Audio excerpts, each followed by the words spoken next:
Olá, gente, eu sou o Val Cabral e esse é o programa Olho no Olho, aqui pela TVI.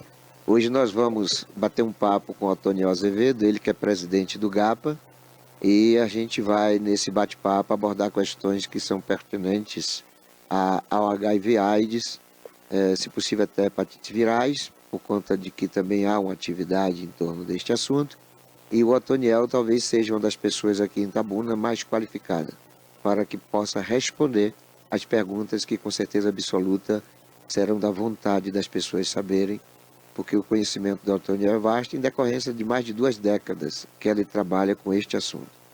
Mas antes eu quero fazer uma abordagem sobre o que tem acontecido no Brasil nos últimos tempos. E eu diria que em todos os municípios brasileiros nós temos uma realidade de uma crise nacional. O Brasil está sem recursos, o Brasil está falido, o governo está sem planejamento, sem resposta para as dúvidas, e os prefeitos são aqueles que mais têm sofrido as consequências, porque é o prefeito o agente executivo mais próximo da população.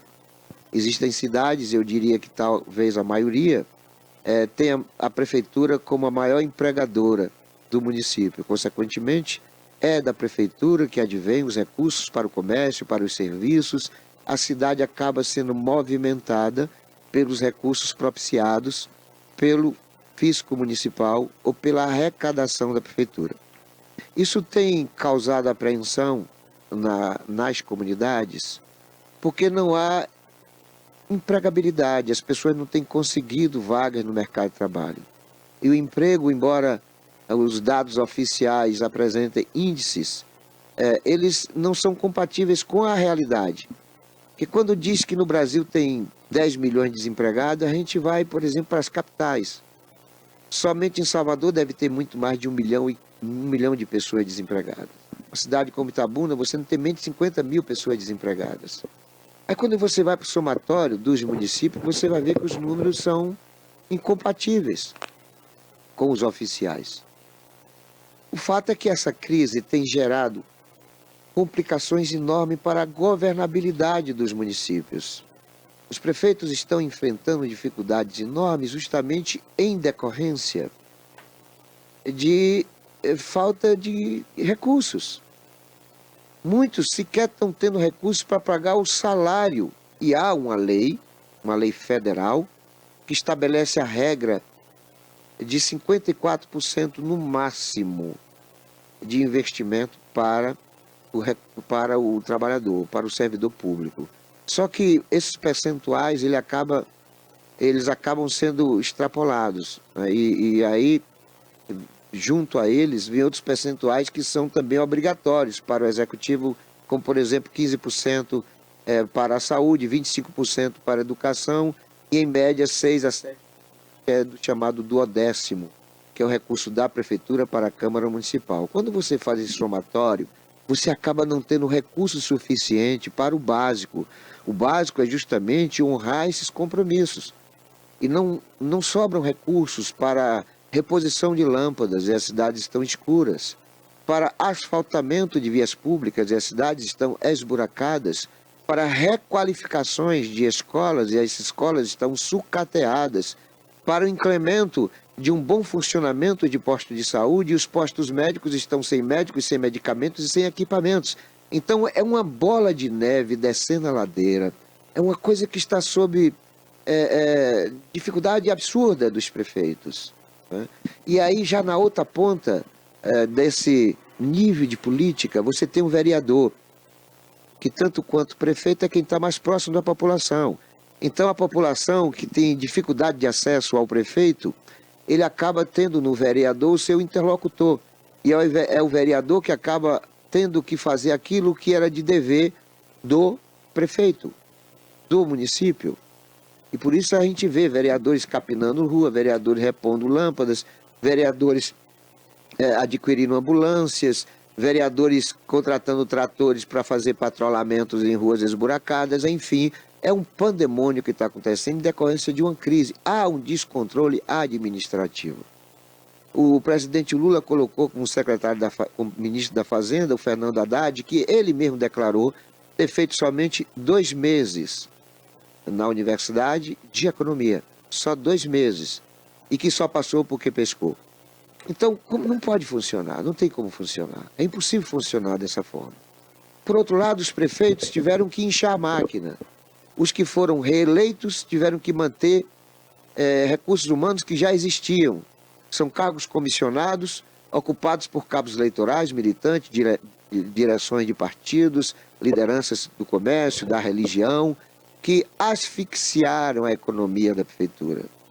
Fizeram com que os recursos fossem dotados quase que prioritariamente para bancar esses apoiadores do prefeito. Aqueles que foram eleitos pela oposição não é muito diferente também, em função de que eles acabam tendo que preencher os chamados cargos comissionados com os seus apoiadores. E aí você vê cidades, e aí eu cito aqui Ilhéus, né? O atual prefeito Valderico Júnior, ele foi eleito com apoio de umas 4, 5 mil pessoas. Só que Ilhéus só tem 400 e poucos cargos comissionados. Como é que ele vai contemplar todo mundo? Não há possibilidade. Porque mesmo preenchendo todos os cargos, ele vai ter problema de caixa no final do mês. Então há uma complicação muito grande, há uma dificuldade muito grande em decorrência da crise.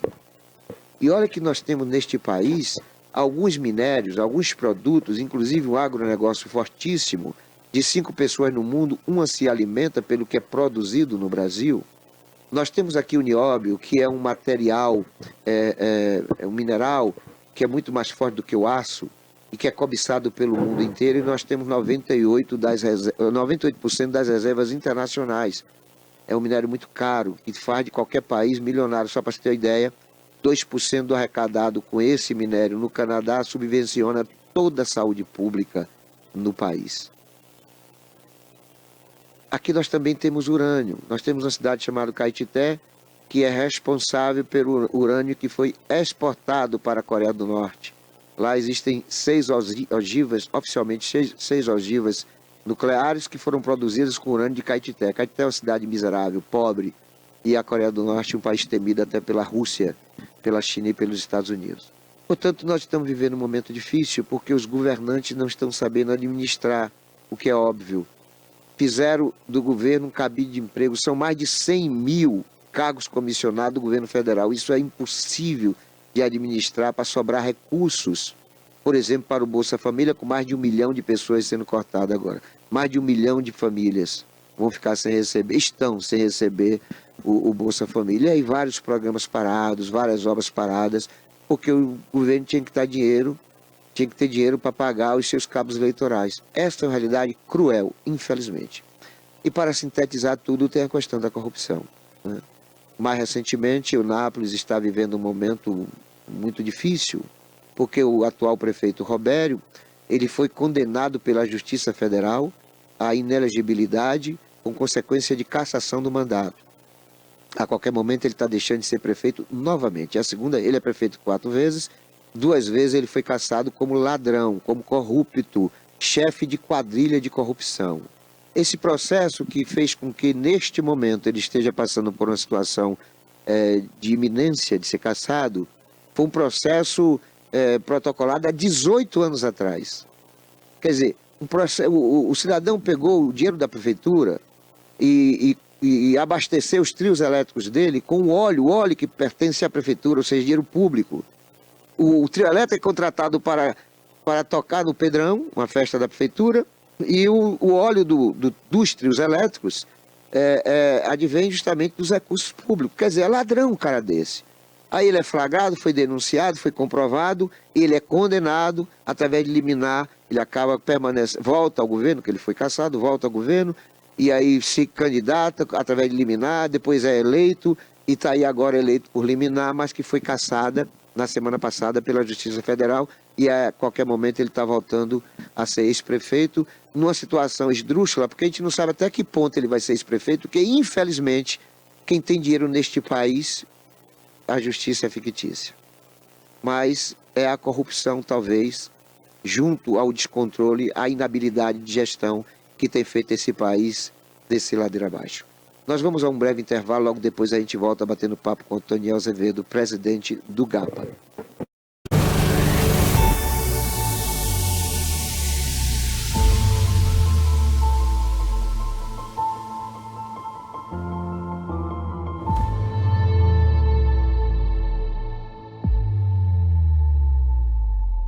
Criada em 2005, a TVI se tornou a primeira emissora de TV por assinatura fora do eixo Rio-São Paulo, transmitida pela operadora TV Cabo para mais de 40 mil espectadores em Itabuna e Ilhéus. Com uma programação 24 horas no ar, a TVI chegou a fazer 6 horas de programação local diária ao vivo, revelando talentos para a televisão baiana.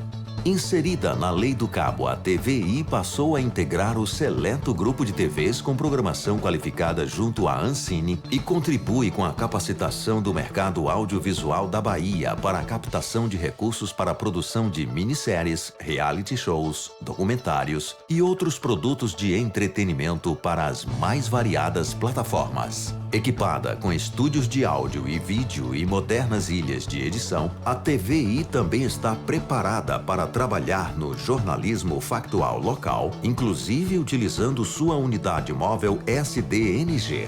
Passando agora por uma reestruturação, a ação programadora detentora do canal TVI se prepara para transformar o sul da Bahia em um polo de teledramaturgia, movimentando o mercado do audiovisual da Bahia.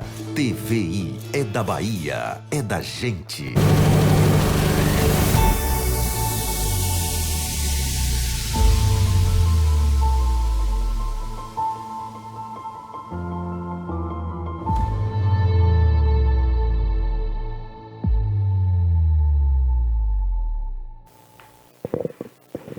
Olá, gente, eu sou Val Cabral e esse é o programa Olho no Olho, aqui pela TVI. Olha, hoje nós vamos bater um papo com o Antônio Azevedo, ele é empresário e ele também é voluntário, ativista social de diversas instituições, Creche Irmã Margarida, GAPA, Rotary, enfim, ele tem assim uma atividade muito intensa. Eu até de vez em quando pergunto para ele se sobra tempo para ele ser cidadão, para ele ser marido, para ele ser irmão, para ele ser família, para ele viver, simplesmente viver. Porque as atividades dele são múltiplas. E ele tem um conhecimento vasto sobre as questões de HIV/AIDS e infecções sexualmente transmissíveis, em decorrência de que ele não é presidente do GAP pela primeira vez, ele está com mais de 2 décadas nessa atividade. E Itabuna é uma das cidades onde a preocupação é muito intensa em relação a estas dificuldades, justamente em decorrência de que para aqui converge muito dos soropositivos, muito dos pacientes de infecções sexualmente transmissíveis, porque aqui o centro especializado para esse tipo de atendimento. E o Antoniel tem, na sua vida, um envolvimento muito grande com essas questões. É por isso que hoje ele é o nosso entrevistado. E nós vamos querer começar esse bate-papo perguntando para ele como tem sido a situação da AIDS em Itabuna, se ele tem conhecimento dos números atualizados, qual é a situação real do HIV/AIDS em Itabuna. E eu faço isso saudando ele com o meu bom dia, Antoniel Azevedo. Bom dia, Val Cabral, bom dia a todos os telespectadores da TVI, em especial os telespectadores de Olho no Olho, que achei muito interessante essa sugestão do seu programa, Val Cabral.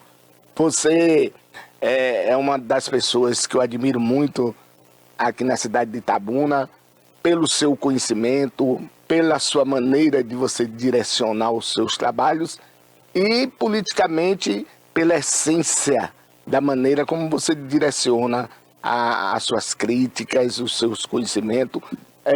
Pela introdução do programa, deu para mim perceber, e todos os telespectadores, que você é um cara que tem conhecimento. Você falou da questão aqui regional, você deu uma pincelada nacionalmente e também foi até internacionalmente, quando você colocou as questões de Caetité, do urânio e também do país onde tem realmente capacidade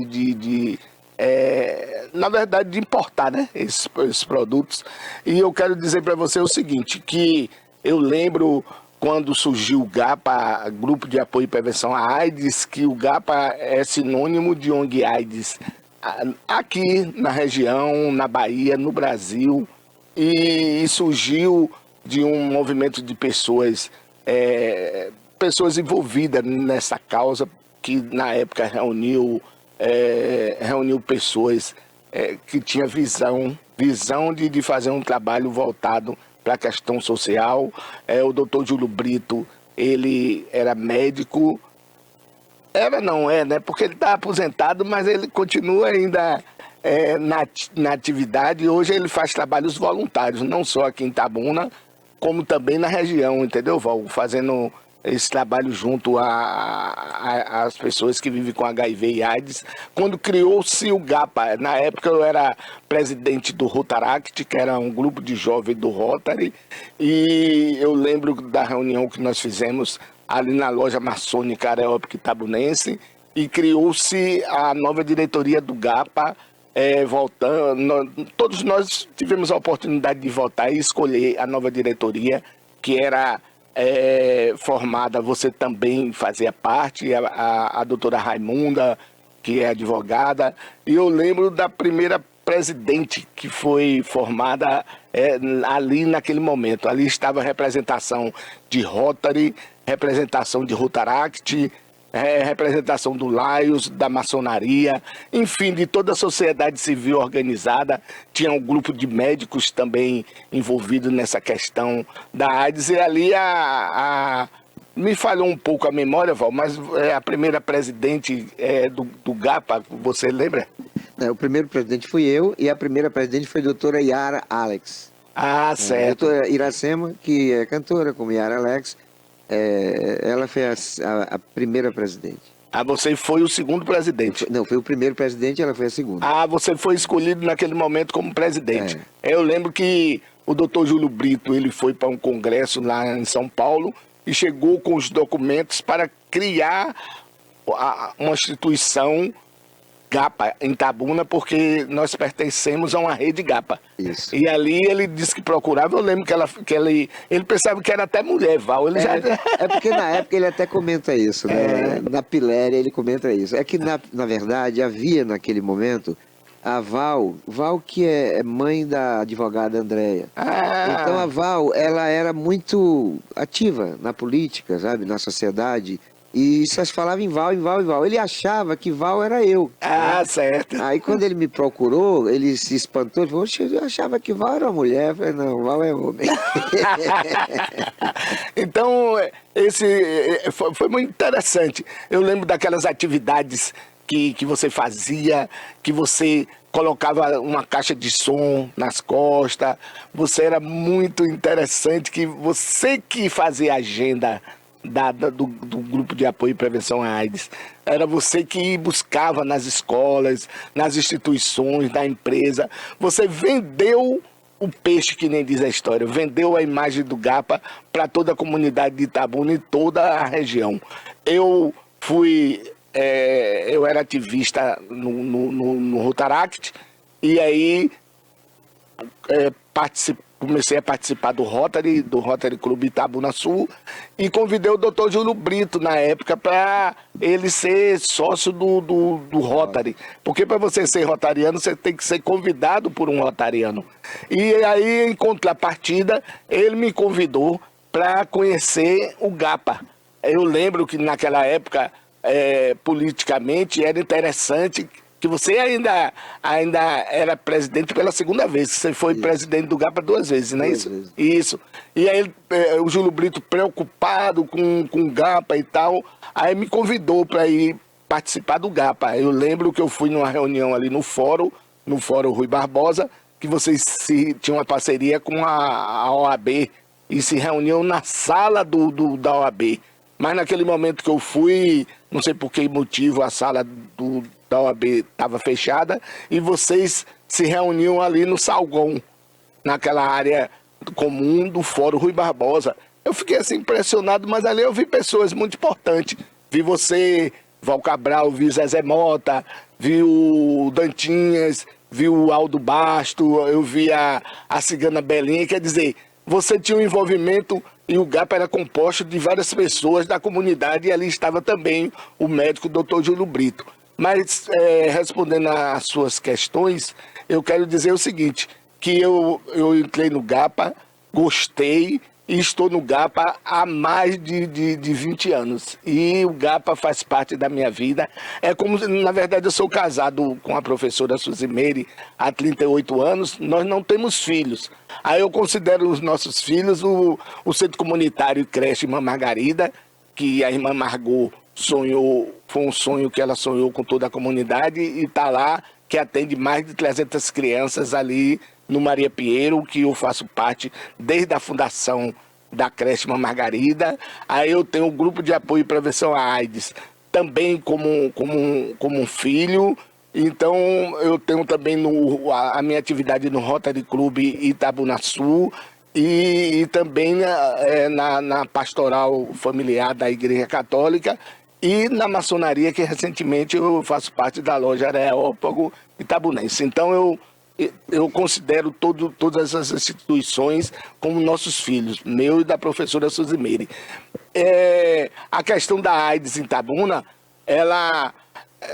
você sempre falou nas suas campanhas, que eu lembro, que você falava que quem vê cara não vê AIDS. Tá entendendo como é que é? Então é uma coisa que até hoje ainda existe. As pessoas acham que a AIDS está bem distante. É tipo assim, você acha que esse teto vai cair aqui? Pode até cair, mas não no momento que nós não estivermos aqui, não é verdade? Então, em questão à AIDS, também as pessoas pensam assim, que a AIDS está bem distante, que a AIDS... Tem uns até que me questionam, por incrível que pareça, no limiar do século XXI, ainda tem gente que diz para mim, Toniel, a AIDS não existe. Quer dizer, parece brincadeira, mas infelizmente as pessoas ainda pensam assim. Os jovens, eu fui convidado para fazer uma palestra para jovens em situação de vulnerabilidade social, e lá o questionamento daqueles jovens era dizer para mim o seguinte, ô coroa, eu gosto de fazer na chapa ou na jante, eles usam um termo assim, um termo que não usa o preservativo, eu ainda questiono que as pessoas têm que realmente usar o preservativo, a única maneira que a gente tem de prevenir. Tem aqui o preservativo feminino, o preservativo masculino, tem o gel que é distribuído gratuitamente, mas a questão da AIDS em Itabuna, Val, apesar dos pesares, e a partir desses 20 anos, dessas 2 décadas que eu faço esse trabalho, ainda eu sempre digo que 1% da população de Itabuna vive com AIDS. Por exemplo, hoje em Itabuna nós temos quase 200 mil habitantes. Então nós temos uma média de 2 mil pessoas em Itabuna que vivem com HIV e AIDS. Mas quando eu falo em Itabuna, eu falo também das cidades pactuadas, porque nós temos aqui uma unidade de saúde especializada, que é o Serpat, que cuida e que trata dessas pessoas que vivem com HIV e AIDS. E quando eu falo nesses 1%, eu falo dessas cidades pactuadas, que é mais ou menos 22 cidades. Mas em Itabuna, por exemplo, se você me perguntar hoje, nós temos uma média de 1.000 pessoas que vivem com HIV ou vivem com AIDS. É mais ou menos essa taxa aí. É isso aí. Nessas mais de 2 décadas de Otoniel do GAPA, tem algumas histórias que são comuns a nós dois, né? E aí eu vou passar para o telespectador uma delas. Houve um congresso no Rio de Janeiro, Hotel Glória, que é um hotel famoso internacionalmente e tal. Exato. E nós fomos hospedados lá por uma semana. Só que eu tinha algumas atividades que me impediram ir com o Otoniel. O Otoniel foi na frente, 2 dias na frente. E aí eu cheguei logo depois. Quando eu cheguei, havia uma discussão nesse congresso e uma tentativa de transformar o GAPA em MAPA. Deixaria de ser grupo para ser movimento, porque o GAPA era uma marca que na Bahia só tinha que ter GAPA de Salvador. E o Otoniel muito pressionado, né? Porque havia o país inteiro mexendo na cabeça de Otoniel, que tinha que ser, que tinha que ser. Aí assim que eu cheguei para o Otoniel foi espanto, porque parecia um retirante nordestino com a mala saindo da... Eu nem tinha ainda ido ao fazer o check-in, né, no hotel, e porque a reunião estava acontecendo no saguão do hotel, e aquela discussão acalorada, e o Otoniel numa pressão enorme, ou melhor, sendo pressionado, né, por GAPA do Brasil inteiro, advogados e ativistas, enfim. E aí, quando eu cheguei, cara, aí eu fiz valer, comprei o Itabu, na modesta parte, né? Falei, não, nós não vamos mudar para mapa, não. Se vocês quiserem mudar para mapa, vocês mudem. Nós não vamos mudar porque nós existimos, temos CNPJ, fiz todas as argumentações e não houveram contra-argumentações e nós permanecemos GAPA. Eu estou relatando isso para ver os enfrentamentos que nós já tivemos. Com certeza. Porque além dos estigmas, né, e eu não tenho dúvida que na cabeça de muita gente, o Otoniel é soropositivo, eu sou soropositivo, e agora a situação até menos, é muito mais atenuante, em função de que logo no surgimento do HIV/AIDS, 81, 82, que foi justamente no período que a gente começou no início dos anos 80, eu me recordo que eu tinha uma namorada e eu fui impedido de permanecer no namoro porque a mãe da menina encasquetou que eu era...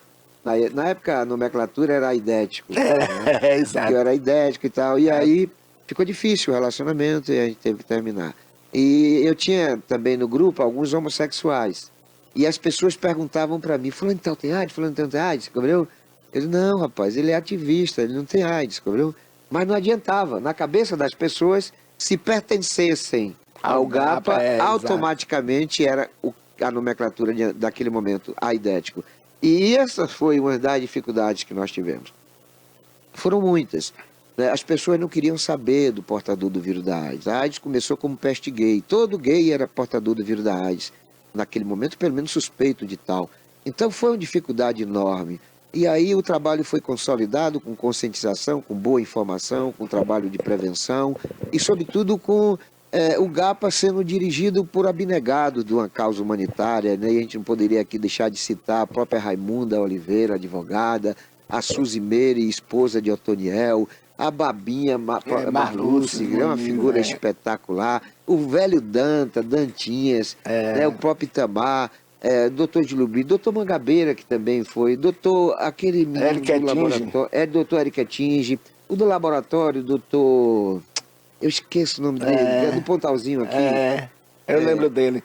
O pai de Matheus Esquivel. Sim, então várias pessoas passaram pelo GAPA que o dignificaram e nos motivaram a sustentar aquela bandeira, porque nós entramos no GAPA, tanto eu quanto o Antônio, todo mundo. A gente entrou por uma causa humanitária. É verdade. O GAPA não paga salário, o GAPA não tem recursos, né? O GAPA é uma entidade que vive, não mexe com dinheiro. O GAPA recebe subvenções através, por exemplo, de preservativo, o Ministério da Saúde encaminha, através do Serpat, os panfletos, nas campanhas, normalmente é a Secretaria Municipal de Saúde quem financia as atividades que são empreendidas em comum acordo com as organizações não governamentais, e a gente pode citar aqui o Grupo Humanos, a Rede Nacional de Soropositivo, várias entidades. Doutor Florentino. Doutor Florentino, foi um baluarte também, foi lá no começo. Então, Otoniel, são muitas histórias. Um dia a gente vai escrever um livro. Com certeza. Para falar sobre, porque são muitas histórias, né? Verdade. Me lembrei aqui agora, me permita, você é meu entrevistado, mas aí você está provocativo, eu vou ter que falar. Né? Eu me lembro, Otoniel, que uma certa feita, eu fui fazer uma palestra de HIV/AIDS na aldeia Pataxós, Ranrães, em Pau-Brasil. E aí eu levei o equipamento, naquela época o equipamento era um retroprojetor. E lá a corrente era 220. Eu estava lá com você, mano. E aí explodiu o negócio, explodiu. Eu não me lembrava agora sabe? Explodiu. Eu falei, e agora fazer o quê, cara? Aí vamos fazer sem o retroprojetor. Aí lá vai eu pro quadro negro. E aí eu fiz um círculo simbolizando o corpo humano. E dentro do círculo eu fiz os linfócitos, simbolizando a imunologia do corpo humano. E por fora do círculo eu fiz os pontinhos. Ia começar a palestra descrevendo o que era a questão da vulnerabilidade da infecção. E até então, nós colocávamos aquele pontinho externo como sendo índio. Aí dizia bem assim, olha, é como se fosse aquele forte que a gente brincava, forte de índio, de soldado. Então, dentro do forte tem os soldados, que são os linfócitos. E fora do forte tem os índios que querem invadir o forte, para matar os soldados. E aí, quando eu fui descrever isso, que eu vou dizer, olha, aqui são os índios, diante de mim tinha mais de 200 índios. Eu tô maluco, cara, vou falar que isso aqui é índio é o bandido, índio é o invasor, o matador, a doença. Aí eu falei, aqui é o inimigo. Mudei, né, o vocábulo na hora, porque eu tive a percepção, né? E aí, quando eu retornei a Itabuna, procurei os médicos, né? Procurei os médicos que trabalhavam naquela época com o atendimento ao portador e faziam palestras, como, por exemplo, o Dr. Júlio Brito. E Dr. Fernando Cruz também fazia, que é outro nome. Doutora Messa. Doutora Messa. Aí eu falei, rapaz, nós estamos errando.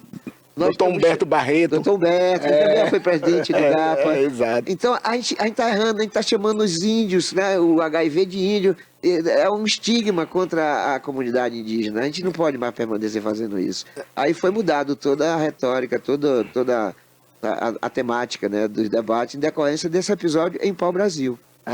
Não, foi interessante aquela palestra, porque teve esse episódio que você está falando, e eu prestei muita atenção neles, os índios, eles estavam realmente preocupados. Atentos. Tinha acontecido aquela questão do índio Galdino, lembra? Sim, lá em Brasília. Botaram fogo nele. Exatamente. Então, Val, com o advento da AIDS, na década de 80, surgiu a primeira ONG, GAPA, que foi no estado de São Paulo. E o GAPA era sinônimo de ONG AIDS. Depois surgiram novas ONGs, né? Mas existia verba, a questão toda da dificuldade deles aceitarem a gente como GAPA, é porque existia muita verba voltada para a questão da prevenção contra na época era DST HIV AIDS, que hoje é IST HIV AIDS. Então eles não queriam abrir que nem diz, a caixa preta, para poder aceitar o GAPA Itabuna, porque nós éramos, na época, 22 GAPAs. Com o GAPA Itabuna, se tornaria 23 GAPAs. E aí veio aquela luta. Ele realmente, a ideia surgiu o seguinte, o Val, com o Dr. Júlio Brito e mais os voluntários, faziam um trabalho muito grande aqui em Itabuna e na região. Só que eu estava um dia assistindo o programa de Jô Soares, e ele entrevistou o Wildney, lembra? Sim, que era presidente do GAPA de São Paulo. De São Paulo. E o Arley era daqui de Salvador. De Salvador, exatamente. Aí eu fui para um carnaval em Salvador, a primeira vez que eu fui num carnaval em Salvador, e lá eu vi no trio elétrico um banner do GAPA. Aí porque vocês não falavam do GAPA nacional, que era uma ONG, que existia uma rede, na verdade. Você se preocupava em trabalhar. Você foi sempre aquele tipo de operário que queria divulgar GAPA e queria acabar com a questão da AIDS aqui na região e na Bahia, mas não existia uma preocupação a nível de Estado e a nível nacional. Não existia essa. Quando eu cheguei lá em Salvador, que eu falei com o Susan, gente, Susan, existem outros GAPAs, porque eu entrei, e se eu tinha uns 6 meses que estava no GAPA, eu não sabia que realmente pertencíamos a uma rede. E aí foi quando eu procurei ver como é que a gente faria para participar. Eu fui lá pro GAPA Bahia, fiquei lá, tomei um chá de uma manhã todinha esperando o presidente, que é esse Arley, para me falar. Eu fui falar para ele do GAPA. Aí ele falou, GAPA? Mas existe GAPA Itabuna? Eu falei, existe e tal. Eu sou o presidente, eu já era o presidente do GAPA, eu sou o presidente do GAPA e tal. Como é que eu faço para me interagir com os outros GAPA? Porque é exemplo de Rotary, que é um movimento internacional. Aí a gente participava de congresso na época do Rotaract, eu conheci o país inteiro, que tinha as conferências de Rotaract e conferência de Rotary. Aí ele falou, vai ter um encontro lá no Rio de Janeiro. Aí falei, como é que faz para se inscrever? Aí ele me deu as coordenadas, aí eu cheguei em Itabuna, procurei você, para a gente ir para esse congresso, nesse hotel que você falou aí, no Hotel Glória. E aí tinha uma atividade, você era tão fissurado pelo trabalho a nível de região, que estava acontecendo a exposição de gados. E lá você tinha conseguido um espaço com ala 70 para a gente colocar uma barraca lá, você lembra? Aí você que estava na responsabilidade dessa barraca.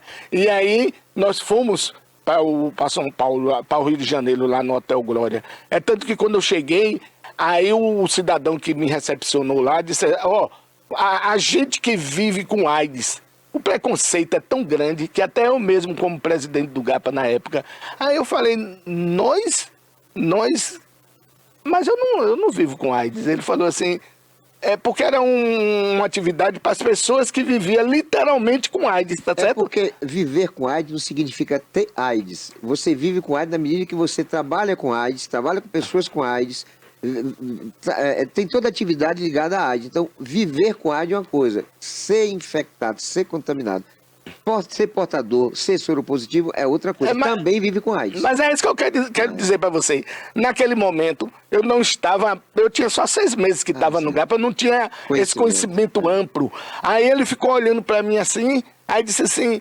Mas você está aqui representando o quê? Eu falei, eu sou o presidente do GAPA. Aí ele me explicou isso que você está falando. Viver com AIDS não quer dizer que você... na época era aidético. Não quer dizer que você é aidético porque é um termo pejorativo, entendeu? E hoje são pessoas que vivem com AIDS. Ou então que sou soro positivo. Eu me lembro, Antoniel, que você falou, eram mais de 1.500 pessoas, né? Exato. E você falando para mais de 1.500 pessoas e você usou o termo aidético e você não sabia na época. Aí teve um cara lá esbaforado, como é que pode o cara chamar a gente de aidético e tal? Aí eu chamei ele no canto, não, rapaz, fique tranquilo, é porque ele é recente no movimento, ele não tem conhecimento, mas eu tenho certeza que depois deste evento ele vai ter outro tipo de instrução. Aí foi que ele foi se acalmar. Aí foi muito interessante a sua participação naquele momento, porque eu já estava... Olha que eu levei fita cassete, VHS... né? Aí aquele lance daquelas passeatas enormes que nós fazíamos na cidade de Itabuna, a gente mobilizava a Direct 7... A DIRES, todas as escolas, a sociedade civil organizada, né? A gente ia buscar ônibus na empresa de transporte coletivo para trazer esses estudantes dos bairros periféricos da cidade de Itabuna. E eu nunca vi uma passeata em Itabuna, modesta parte, igual aquelas que nós fazíamos na época. A parada gay é maior. Já foi, porque... agora tá... mas só que a parada gay não centraliza na Cinquentenário. Eu estou dizendo ali na Cinquentenário, a gente trazia o tiro de guerra, as escolas, os estudantes, eles faziam durante 4 meses... um trabalho para apresentar, encerrar. Era muito interessante aquele trabalho, muito importante. A gente conseguia envolver. Porque também, Antoniel, a doença tem esse período de moda, né? Houve uma época que o mundo estava espantado com ebola, que é uma epidemia africana. E todo mundo com medo daquilo se expandir para outros continentes. Então, o assunto era ebola. Aí veio a AIDS, né? E interessante que as nomenclaturas mudam. Você falou em DST. Antes eram doenças venéreas. Quando nós começamos lá, início dos anos 80, não era a DST não, era doença venérea, entendeu? Bem mais pejorativo, né? O preservativo era camisa de Vênus, né? Depois passou a ser preservativo. Então as nomenclaturas vão mudando e a identificação dos enfermos também, das pessoas portadoras, né? Houve uma época que era aidético, mas foi tão estigmatizado o negócio que as organizações não governamentais abriram a temática e fizeram com que mudasse nessa nomenclatura para soro positivo. E a luta foi tão grande dos homossexuais, né? Das prostitutas, das putas. E aqui a gente teve uma dificuldade, porque nós, quando iniciamos os trabalhos, né, para a implantação do GAPA, um dos grandes problemas nossos era a questão da comunidade gay. Exatamente. E nós tínhamos muitos problemas. Eu me recordo que eu andei buscando na cidade homossexuais para criar o grupo gay. E você acredita que a absoluta maioria foi furiosa comigo? Eu imagino. Assim, quem disse pra você que eu sou gay? Era o que eu mais ouvia, né? O Charles Henry, por exemplo. O Zé Inácio e outros. Aí encontrei um, cara. Zezé. Zezé Mota. Zé, não, eu topo. Aí Zezé foi e falou com o Dantinho. Dantinho, eu topo. Depois falou com o Loyola, eu topo. Aí eles mesmos foram buscando os parceiros. E aí eu fiz o estatuto. Depois eu fiz o projeto da sede. Sabe? Mas assim, tipo, eu que dei a nomenclatura, porque humanos é 1 anos. Não é Humanos, é com anos, entendeu? Humanos. O grupo Humanos, que é o grupo gay de Itabuna. E esse grupo tem ajudado muito, tem sido um parceiro nessa, sobretudo na luta de prevenção, né? O grupo Humanos dentro da comunidade, na comunidade gay, que agora é tal de LS gay, tem um monte de letra aí que está quase chegando no Z, né? Mas que sinteticamente é a comunidade gay. Mas assim, tipo, são pessoas abnegadas, sobretudo o Zezé e o Dantinha, sem demérito aos demais. Essa dupla é uma dupla que tem uma contribuição enorme para a causa de prevenção. Talvez as pessoas não saibam ou não possam dimensionar, né, o quanto essa dupla tem contribuído para que os homossexuais masculinos e femininos sejam informados e conscientizados sobre a necessidade de prevenção a HIV/AIDS. É claro que o Otoniel também está nesse contexto, não da homossexualidade, embora ele também seja uma pessoa que contribui muito com o Grupo Humanos, porque não poderia ser diferente em função dele ser presidente do GAPA. Mas o Otoniel também tem prestado serviço. Eu sou fã do Otoniel, vou dizer por quê. O Otoniel não é só por questão do GAPA. Certo. O Otoniel, eu sempre conheci o Otoniel como uma pessoa muito solícita, muito prestativa. Eu conheci o Otoniel no Rotary. Eu fui a uma reunião do Rotary, talvez você não se lembre, mas eu pedi a palavra. E Ricardo Xavier, que posteriormente parece que foi presidente do Rotary também. Do Rotaract, que era Rotaract, que era o grupo de jovens do Rotary. Rotaract. E você era presidente na época, tinha um negócio na cineta lá. Um sinal. Aí eu pedi lá a palavra, e aí o Otoniel chegou posteriormente e também pediu a palavra. Aí o Otoniel falou, e você fez o encerramento do como é que chama? Aí eu gritei lá, ei, peraí, encerrar agora não. Se eu pedir a palavra de Ricardo Xavier falou, por que vocês vão encerrar sem eu falar, sabe? E eu acabei falando. Então, ali eu conheci o Otoniel. Aí depois o Otoniel veio, em reuniões do GAPA e tal, e a gente o acolheu. Porque eu já sabia da benevolência dele, né? Porque quem participa do Rotary, tem alguns movimentos de jovem aqui em Itabuna que são de uma importância enorme. O Rotaract, a Ordem de Molay, os Desbravadores da Igreja Adventista, todos os movimentos infanto-juvenil da Igreja Católica, sabe? Então esses movimentos, eles são de uma importância enorme, e Otoniel é precursor disso aí. Otoniel começou esse negócio aí, entendeu? E é por isso que eu sou fã de Otoniel. Depois de Otoniel tem outras invertidas, né? A creche da irmã Margarida. A gente sabe que não é fácil lidar com creche, né? Você lida com crianças e você não tem como não se envolver emocionalmente, né? Imagine você estar lidando com um ser frágil, pequeno, órfão, que não tem pai, que não tem mãe, muitas vezes, né? Porque muitos lá não têm, né? Na creche você acaba recebendo pessoas, diferente do orfanato, você tem criança que é criada pela avó, que é criada pelo vizinho e tal. Então há todo um afeto, todo um envolvimento afetivo que requer de quem está como voluntário da instituição um olhar mais aprimorado, mais humano, né, a creche. Aí depois veio o Otoniel com várias atividades. Eu me lembro, Otoniel, das atividades para os abandonados, né, os moradores de rua, campanha do agasalho.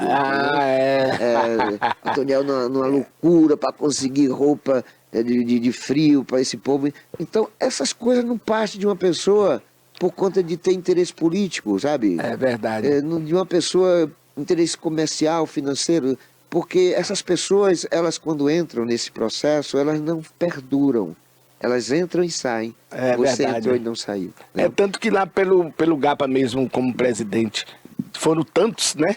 Os únicos que permanecem eu, você, Suzy e a Marluce. E a Babinha. A Marluce, porque os outros, como você falou, vão, degusta e depois ele sai. Então, na verdade, Val, aquele momento foi interessante, porque lá no Rotaract tem uma dinâmica. Então tem um período de comunicação. Aí você pediu a palavra e não estava escrito. Aí a gente, como presidente, no caso, a gente encerra a reunião na dinâmica, mas foi interessante o que você colocou. Porque na verdade, disso, você quebrou o protocolo. Eu não sabia. Mas foi muito interessante a sua participação e chamou a atenção da gente. Então, era mais ou menos desse sentido. Na verdade, o Rotaract, o primeiro presidente, foi Alailson Batista de Jesus. Eu fui o segundo presidente. Na verdade, o Ricardo Xavier era o vice naquela época. E é tanto que o Rotaract chama-se Rotary em Ação, porque são jovens que formando liderança. A importância é disso aí. Ali é que era um momento de formar liderança, como você colocou muito bem. O movimento jovem Rotaract, o Interact, que é de 13 a 18, o Rotaract, que é de 18 a 30 anos. Aí tem o Demolei, que é da maçonaria, é o capítulo da Ordem Demolei. Tem as Filhas de Jó, que é um movimento das meninas, aí tem a escalada, né, na Igreja Católica, e tem também o movimento jovem, que está muito atuante. Então, todos esses movimentos são uma oportunidade que nós temos de formar liderança juvenil. É importante que quem esteja nesse momento nos ouvindo, coloque seus filhos, seus netos, seu sobrinho nessas instituições com o objetivo maior de formar liderança. Sim, aí concluindo aquela atividade, eu sei que você está preocupado aí com o horário, mas você chegou para salvar a lavoura, porque eu não tinha mais argumento naquele momento, você entendeu? Quando eu olho assim de lado, é Veival com aquela mala de Eucatex, cara. E com guarda-chuva pendurado. Aí vai chegando aquela figura. Aí eu aqui apontei pra você e disse: chegou um dos fundadores do GAPA, Itabuna. Aí você já chegou chegando. Foi interessante aquela participação. E hoje eles tiveram que aceitar, botaram até um apelido na gente, que a gente era o filho bastardo. Eu lembro de Áurea, lembra? Sim, que era sim, que mandava aquela que sentava assim na cadeira como a dona da rede GAPA. Aí ela depois ficou ouvindo assim. No final foi a palavra dela. Ela que deu o parecer favorável ao GAPA Itabuna. E por quê? Porque houve aquela dificuldade. Porque você estava, embora era presidente, você estava recém do GAPA. Então você não tinha o conhecimento que eu tinha. É, lógico. Né? Então, por eu ter conhecimento, é que eu acabei impondo. Não, então, se tem que haver mudança, a mudança é de vocês, nós não. E o interessante, você falou fez uma abordagem interessante. Foi a questão, tudo era dinheiro, que tinha dinheiro. Só que nós do GAPA não estávamos preocupados. Nós não queríamos dinheiro, não. Nós queríamos reconhecimento, tanto é que todas as atividades nossas, quem implantou esse negócio de orçamento de dinheiro no GAPA foi sua esposa, Suzy, através de projetos. Exatamente. Foi Suzy, porque até Suzy, nós não tínhamos esse negócio. Nós íamos de graça, nós íamos nas palestras, por amor. Viagens, nós íamos pela causa. Nós nunca pensamos em fazer um orçamento, um projeto para ganhar dinheiro. Só que Suzy chegou e empreendeu uma nova política. Exatamente. Se tem recursos, vamos buscar. Porque até então nós não tínhamos essa perspectiva, né? Exato. O trabalho nosso era muito local, muito regional, né? Nós não tínhamos centralizado, ideia, né? nós não tínhamos essa ideia de que tem dinheiro lá no governo federal, vamos buscar. A Suzy foi quem nos despertou para o óbvio. Exatamente. Não, se tem dinheiro lá, por que quem não vai buscar? E a própria Suzy foi quem fez os projetos, porque 90% dos projetos do GAPA foram elaborados por Suzy. É verdade. Os recursos foram conseguidos por Suzy, né? A prestação de conta, todas aprovadas, foi tudo através de Suzy. Então foi Suzy que empreendeu no GAPA essa política de explorar aquilo que é do direito. Exatamente. Porque nós, eu, você e quem nos antecedeu, a Suzy, nós não tínhamos essa situação. Essa preocupação é muito interessante. Mas, Otoniel, é sempre muito legal bater, porque na verdade conversar com você é fazer uma viagem no tempo. Exato. É isso.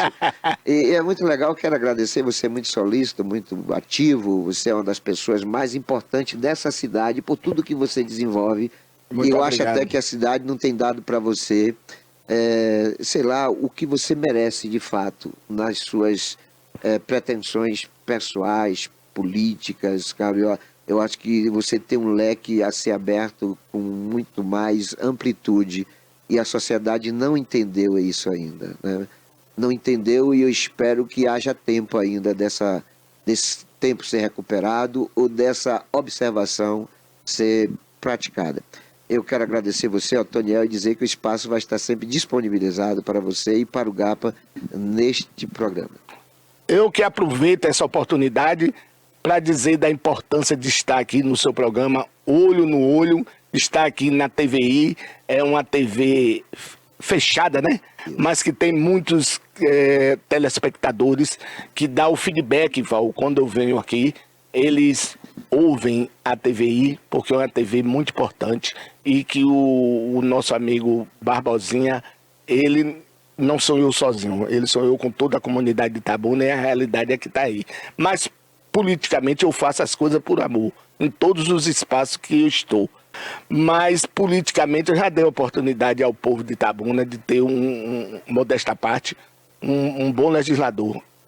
Para ser legislador aqui em Itabuna eu não quero mais. Eu só vou abrir mão, Val, se por acaso alguém no futuro dizer, Otoniel, tem um espaço aqui para você ser um vice. Até vou abrir esse precedente se eu achar que ele tem chance de ser eleito. Também tem isso, né? Ok? Então, obrigado a todos os telespectadores e um grande abraço a você, Val. E eu estou aberto para novos convites. Valeu, querido. Obrigado. Obrigado a você também que tem sempre nos prestigiado com a audiência. Fiquem todos com Deus. E não se esqueçam jamais de que Jesus é o caminho, a verdade e a vida. Isso, Tocando, parabéns. Valeu. Na verdade, a gente